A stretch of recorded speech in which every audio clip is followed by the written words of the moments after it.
Delhi MCD चुनाव से ठीक पहले कथित कट्टर ईमानदारी का स्वांग रचाने वाले अरविंद केजरीवाल के घोटालों की फेहरिस्त में एक और घोटाला शामिल हो गया। अब उन पर मजदूरों के हजारों करोड़ खाने का आरोप लगा है। खास बात यह है कि यह आरोप उन पर दिल्ली एमसीडी चुनाव के लिए मतदान होने से ठीक पहले वाले दिन लगा है और इसका खामियाजा केजरीवाल को वोटिंग में भुगतना पड़ सकता है।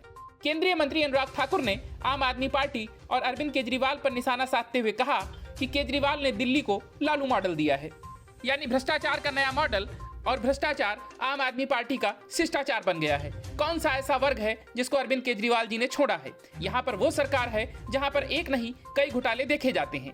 केजरीवाल की सरकार ने मजदूरों के हक को हलाल कर दिया और हजारों करोड़ खा गए।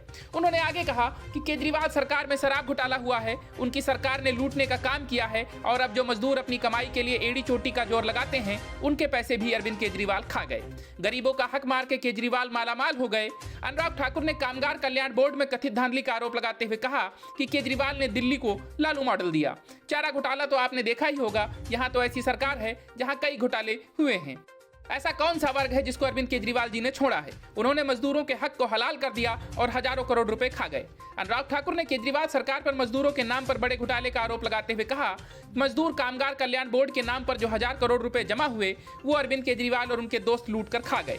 जितने भी आंकड़े सामने आए हैं उसमें फर्जी पते, मोबाइल नंबर, नाम पाए गए। एक मजदूर के नाम पर 25 लोगों को नौकरी दी गई और एक मोबाइल नंबर पर 6 आवेदन पत्र भरवाए गए।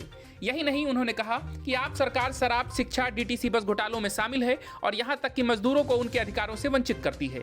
अरविंद केजरीवाल ने भ्रष्टाचार का नया मॉडल पेश किया। दिल्ली में केजरीवाल लालू प्रसाद यादव के लूट मॉडल का पालन कर रहे हैं। कोरोना के समय एक ओर केजरीवाल मजदूरों की मदद की बात करते रहे और दूसरी ओर षड्यंत्र रचकर मजदूरों को भगाने का काम किया, जिन पर मजदूरों को 2 पैसे कमाने के लिए एड़ी चोटी का दम लगाना पड़ता है। उनके हक की रोटी खाने में भी अरविंद केजरीवाल जी पीछे नहीं रहे। गौरतलब है कि इससे पहले बीजेपी ने केजरीवाल पर हमला करते हुए कहा था कि वह भ्रष्टाचारियों और दंगाइयों पर कृपा कर रहे हैं। बता दें कि दिल्ली एमसीडी चुनाव से पहले ये आरोप आम आदमी पार्टी की मुश्किलों को बढ़ा सकते हैं। गौरतलब है कि दिल्ली एमसीडी चुनाव के लिए 250 वार्डों के लिए 4 दिसंबर को मतदान होगा और नतीजों की घोषणा 7 दिसंबर को की जाएगी। Bureau report, news of India.